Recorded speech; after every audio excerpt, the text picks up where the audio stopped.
The new Netflix series, Adolescence, introduced us to Jamie Miller, a 13-year-old teenager who committed an atrocious crime. This character has raised alarms among the audience, as he shows us how a normal child can turn into a monster. That's why today on Charlietales, we will analyze Jamie Miller. We will review his psychology, his motivations, and everything about the character. Ready? Let's begin.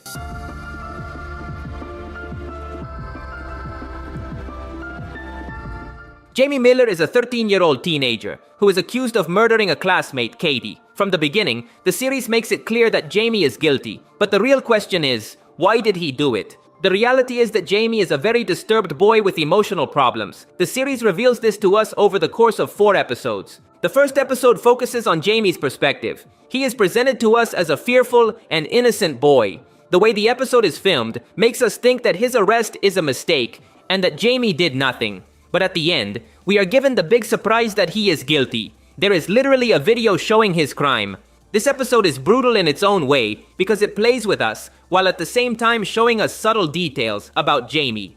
For example, from here, we are told that he has great admiration for his father since he chooses him to be his companion. He constantly tells his father that he is innocent. And Jamie's dad trusts him. He thinks Jamie is a good boy, which is why the revelation at the end hits him so hard. This episode is very intense because it tells us something important. Even a child like Jamie, seemingly innocent, can turn out to be a monster. This is disturbing because if this is true, someone like Jamie could be next to us, and we wouldn't even notice.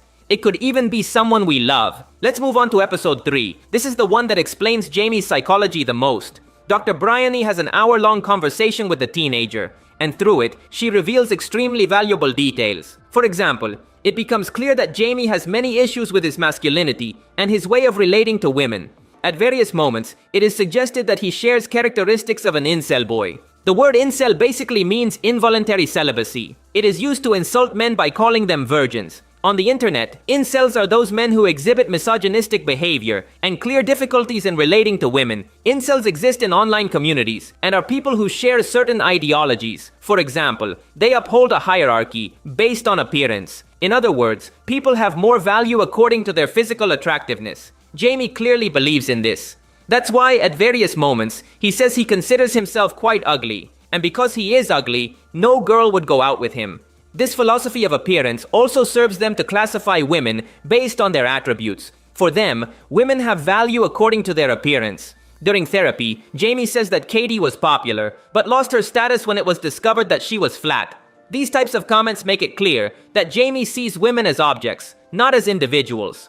All of this connects directly with the concept of hypergamy. This idea states that women seek to pair with men who have the highest social and economic status. Basically, it tells us that women choose the most successful man they can get. Jamie says that he wanted to ask Katie out, but didn't dare because he considered himself a loser. But everything changed when a tragedy happened to Katie. Several photos of her were leaked, and everyone started harassing her. Jamie took advantage of this moment to ask her out, as at this point, Katie would be vulnerable and more likely to accept. Here, Jamie acted based on that supposed concept of hypergamy. He believes he has no social value, so normally he wouldn't have a chance with Katie. That's why he waited to see her vulnerable. He saw Katie as prey he had to capture. But Jamie's plan didn't work. Katie never accepted him because people are more complex than those basic internet concepts. During therapy, Jamie shows some resentment toward his doctor. He comments that she is pretty, so she was surely popular in school. Jamie holds resentment towards beautiful women because in his mind, they are superior, and that hurts him. In the school episode, we are told that both Jamie and his friends consider themselves losers. That's why no girl wants to approach them. But why would they be losers? Because of the very concept of hypergamy. According to these ideas, for a man to be valuable, he must have money, status, or a large number of sexual partners. During therapy, Bryony asks Jamie if he has had intimacy with any woman, and the young man says yes. Supposedly, a girl touched his crotch. This is a lie. He himself admits that nothing like that ever happened. Jamie lies because to him, a man has more value if he has had many partners. So admitting that he is a virgin is humiliating. Let's remember that Jamie is only 13 years old, so it is alarming that he thinks this way. But this is how his brain has faced adolescence. All these dangerous ideas reach Jamie through the internet. Jamie's parents say that their son would come home from school and lock himself in his room to connect to his computer. Like many parents, they thought Jamie would be safe at home. However, they did not consider the dangers of the internet.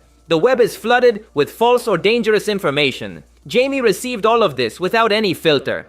Let's go back to chapter 3. Here, Dr. Bryony analyzes Jamie in an intelligent way. At the beginning of the session, she offers him half of a cheese and pickle sandwich. Jamie says he hates pickles, but Bryony already knows this. The psychologist gave him a sandwich with an ingredient he dislikes to evaluate his reaction. If he simply tolerates it without complaining, it could indicate that he has a history of feeling powerless and is used to enduring things against his will. On the other hand, if he rejects the sandwich, it would mean that he has a desire to be defiant and exert control over things. In the series, Jamie responded passively to the situation. He accepted the sandwich and even took a bite. This could indicate that Jamie is used to being polite and pretending that things don't bother him. But when he feels pressured, this mask falls and he explodes violently. However, Jamie's violence is not directed at just anyone. It is selective. Specifically, he explodes against women because he holds resentment toward them. This is part of misogyny. In the final episode, Jamie calls on the phone to say that he will plead guilty. Here, something important happens. Jamie does not call his home. Instead, he calls the truck's phone because he expected to speak only with his father. He is surprised when his mother and sister answer. He did not expect them to be in the truck. Jamie idealizes his father and sees him as his most important paternal figure. He loves his mother, but he does not respect her like he does his father. This is part of toxic masculinity. Jamie only values the voice of a male superior to him. In the interview with the psychologist, there are several moments when Jamie loses control and yells at her. Dr. Bryony tries to calm him down, but Jamie does not obey. In this situation, a correctional officer enters, and only then does Jamie lower his head and apologize. He only obeys the man in charge. He places women in second place. This is quite common in misogynistic people. At the end of the interview, the doctor picks up Jamie's sandwich and realizes that he bit it. Here she feels disgusted and makes a gagging gesture. By this point, Bryony has already realized how disturbed Jamie is. She feels anxious about having confronted someone as dark as him. Throughout the therapy, she maintained professionalism, but in the end, she could not bear this discomfort. She knows that Jamie is a monster, one of those who perhaps cannot be fixed. In conclusion, Jamie Miller was a normal teenager, a good and happy boy. But little by little, he let internet ideas contaminate his mind, and no adult intervened in time. This led him to commit the terrible crime against Katie. At the end of the series, it is revealed that he accepted his guilt, which tells us that at least he will seek help and try to leave this path. Unfortunately, it is too late because the damage has already been done. That's all for today. If you liked the video, you'd really help me out by leaving a like. That would be legendary. Also, remember to subscribe to see more videos like this. Thanks for listening. My name is Charlie, and I'll see you in the future.